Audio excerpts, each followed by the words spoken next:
Obrigado, Paula, Felipe. Prazer sempre estar com vocês aqui. Obrigada, Du. Mas queria repercutir contigo. Ontem a gente trouxe a notícia da Caltrim Garden, né, gigante imobiliária aí, chinesa, contratando uma consultoria financeira, tentando realizar até mesmo uma análise ali de liquidação antes de uma importante audiência judicial. A empresa tem enfrentado desafios financeiros significativos, o setor imobiliário chinês como um todo, né, Dumas?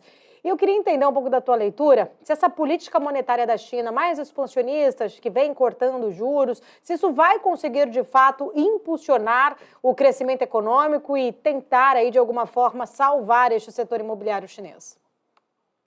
Eu já acho um pouco difícil, Paula, pelo seguinte, esse estouro da bolha dos ativos imobiliários foi uma tentativa exata do governo de Xi Jinping. Quando ele entrou no poder em 2012, ele falou: olha, a alavancagem da economia chinesa está batendo os 300%, chegou a 350% do PIB. Se a gente pegar governo, empresas, etc. Ele falou: olha, a gente precisa desalavancar. Nós começamos a alavancar a economia chinesa justamente em 2008, depois da crise da subprime. Como bateu na China, que ele é um país voltado para a exportação, o governo começou a falar: olha, preciso fazer uma ultra política fiscal expansionista. Jogou no mercado 650 bilhões de dólares, ou seja, alavancou dramaticamente, principalmente o setor de ativo imobiliário. 2020, Xi Jinping falou: precisamos desalavancar. Como Hu Jintao, antes de Xi Jinping, já falava, mas era um pato manco, estava saindo do poder. Xi Jinping falou: olha, vamos desalavancar e vamos estabelecer as 3 linhas vermelhas, principalmente para o setor imobiliário, que vai bater na incorporadora. Uma dessas linhas era o quê? O caixa das incorporadoras, leia Evergrande e Covent Garden, não pode ser menor que a dívida de curto prazo. Evergrande e a Covent Garden começaram a vender ativo para entrar dentro do covenant do governo. Começaram a vender ativo e culminou também com o lockdown. Ou seja, você entrou numa deflação de ativo imobiliário de real estate. Essa deflação poderia falar: olha, agora vai melhorar. Não, mas aí você pega, entre aspas, né? Ninguém está falando que vai virar um Japão, não é isso, mas uma japanificação. O que quer dizer isso daí? Quando você está numa deflação, você posterga a compra do ativo, porque sabe que amanhã vai estar mais barato. Como eu não consigo vender, eu torno esse ativo mais barato. Bom, agora que está barato, será que caindo as taxas de juros, a população não vai consumir? Aí vem a nova ideologia do governo Xi Jinping, que é o socialismo do século XXI. É um capitalismo de Estado bem mais forte. Ou seja, vendo que o governo está entrando pesado nas empresas privadas, Alibaba, Tencent, ByteDance, que é do TikTok, Didi, Meituan, tudo, e colocando também membros do Partido Comunista Chinês em conselhos de administração de empresas privadas e mesmo multinacional, e vendo a guinada de 180 graus que o governo deu no processo de lockdown, a população começa a ficar assustada. Fala: gente, parece que o governo está entrando demais na nossa vida privada. Ao ver que o governo está entrando demais na nossa vida privada, a população fica com receio de gastar em ativos de alto valor, como ativo imobiliário. Fala: qual é o risco dele chegar, ou de eu comprar, e de fato ele falar: olha, eu sempre disse e continuo dizendo, Xi Jinping, real estate, ativo imobiliário, é para você morar, não é para especular. Então você fica com receio que, se você comprar a primeira, ou a segunda, ou a terceira casa, o Xi Jinping ou o governo do Partido Comunista Chinês pode te dar um crackdown novamente. Então, respondendo à tua pergunta, eu não acredito que uma redução na taxa de juros vai impulsionar o mercado de ativos imobiliários. Por outro lado, a gente não pode deixar, ou melhor, a gente não, o governo não pode deixar o mercado de ativo imobiliário sucumbir completamente, porque ele representa mais ou menos, pelo lado da oferta, 30% do crescimento econômico. Poxa, mas não era isso que o Xi Jinping queria? Sim, mas a China é uma ditadura. Se isso começar a suscitar um desemprego cada vez maior, um crescimento abaixo de 4%, vamos dizer 3,5%, sem pandemia, isso pode suscitar tensão social. Então, veja, a China está mexendo o transatlântico dela, querendo virar para um lado, mas se isso causar uma tensão social, eventualmente, ele pode fazer mini pacotes fiscais expansionistas para tentar inflar novamente. Não espero um mega pacote para impulsionar o ativo imobiliário, real estate. Por quê? Veja, você já errou no lockdown. Você já saiu do lockdown com todo mundo preso. Depois falou, está todo mundo liberado. Agora você vai dar de novo uma guinada numa outra política, Partido Comunista Chinês.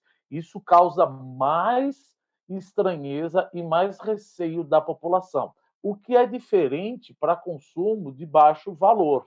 Por exemplo, alimento. Isso a gente vê que o Brasil está batendo recordes na exportação do agronegócio. Agronegócio, tanto para pessoas quanto para animal, que teve, como a gente já falou várias vezes, 2018 e 2019 a febre suína, e agora os porcos não podem comer lavagem, tem que comer ração vai soja e milho. Então nós batemos recordes de exportação de soja, milho. Por outro lado, só para deixar claro, minério de ferro no ano passado nós vendemos. Mas enquanto a gente crescia 36% a venda de soja, 16% a venda de frango, e, se eu não me engano, batemos recorde em milho por causa da quebra da safra dos Estados Unidos, o minério de ferro, o crescimento, isso em volume, não em preço, cresceu apenas 8%. Então, veja, é importante entender que o que está acontecendo na China não é uma crise, mas é uma mudança do modelo implementada justamente pelo próprio governo Xi Jinping. Não dá para voltar. Veja, se você voltar, como é que eu vou me sentir?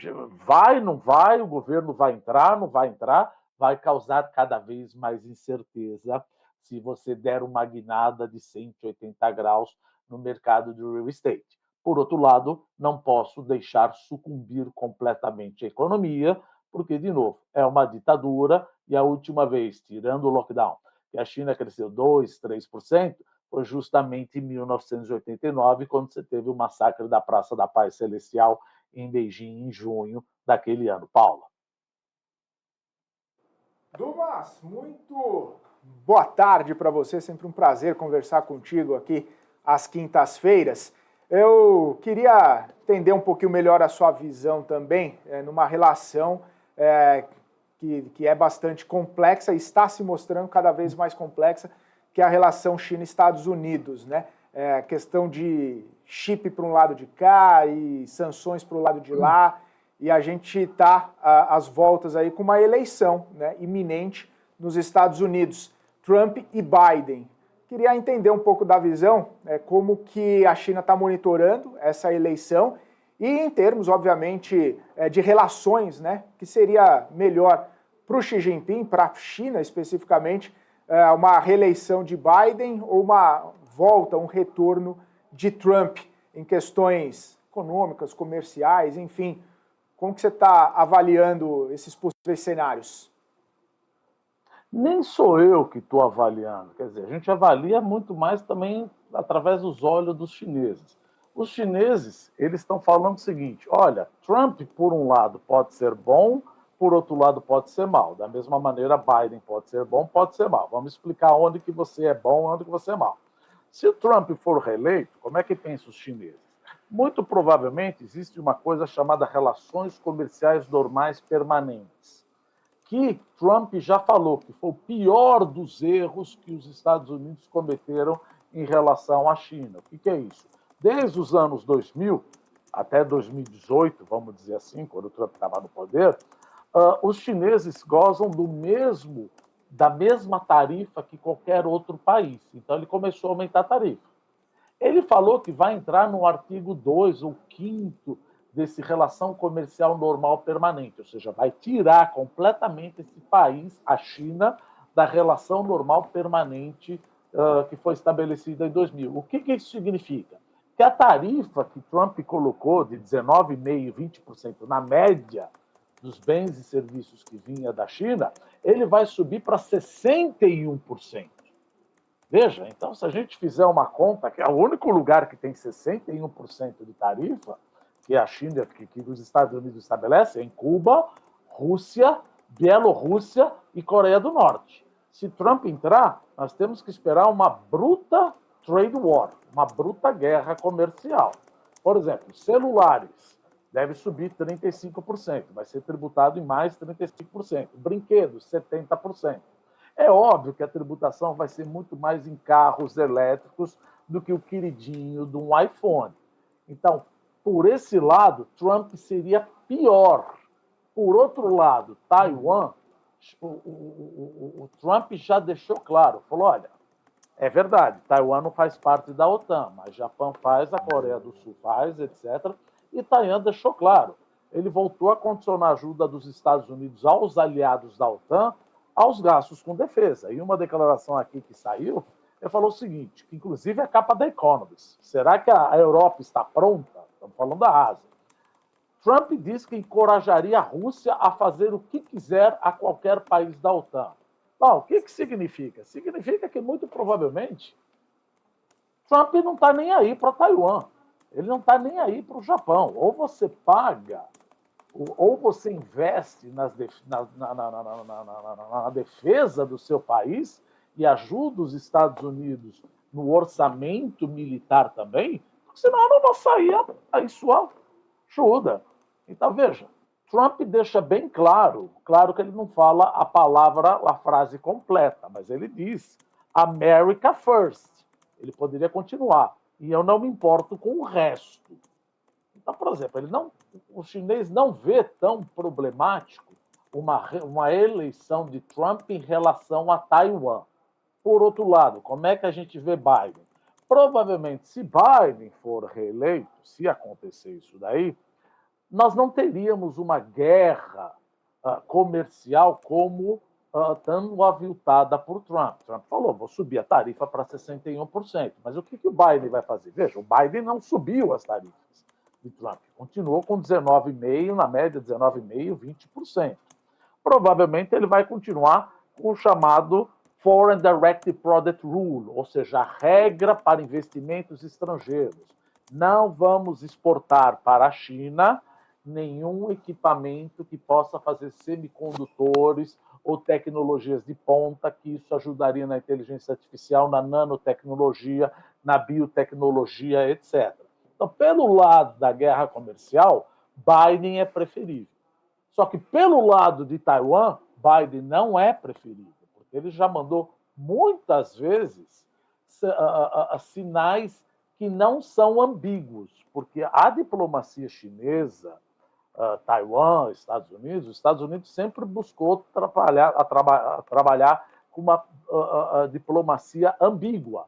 Ou seja, eu vendo arma para Taiwan, mas eu considero Taiwan um país parte da China continental. Só que as últimas declarações de Biden, principalmente lá na época de Nancy Pelosi, etc., ele dizia o seguinte, Biden manda sinais, ou seja, ele afirma que mandaria tropas para ajudar Taiwan em caso de invasão. Coisa que cada vez que ele fala uma dessas, a Casa Branca fala, veja, não é claro, nós ajudaríamos, mas enviar tropas, você já está cruzando a linha que a gente chama uma ambiguidade ou uma pseudo-neutralidade. Então, resumindo, em relação à crise ou guerra comercial, Trump é o pior para os chineses.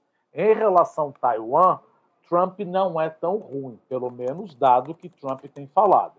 Em relação a Biden, a guerra comercial provavelmente não vai ficar tão ruim.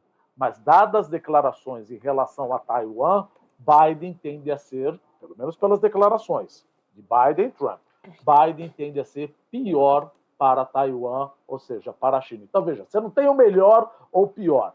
Para a relação comercial, um é o melhor. Para a relação a Taiwan, o outro é o melhor. Então, a China está com os dois problemas aí. Ela fala, olha, eu vou ter que trabalhar com os dois. E cada um tem a sua idiosincrasia, cada um vai me trazer um problema para a cabeça. Ou seja, o cenário geopolítico nunca esteve tão interessante, tanto em caso da China, como também em caso da Rússia. porque a Rússia falou, bom, já que você não vai entrar na OTAN, só puxando um pouquinho o gancho aqui, eu posso tentar, porque Trump já falou, na época que ele estava no poder, falou, por que eu entraria para ajudar Montenegro, que faz parte da OTAN? É um país minúsculo.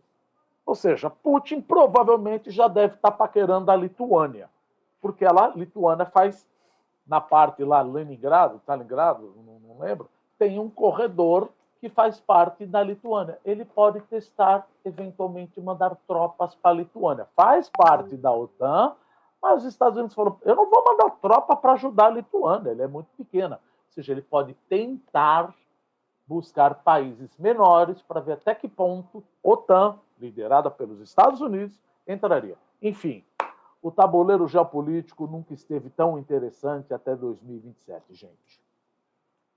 Muito movimentado, por sinal. Dumas, sempre muito bom falar contigo. Nosso tempo chegando aqui na reta final. Quero agradecer. Muito obrigada. Ótimo feriado. A gente se vê na semana que vem, então.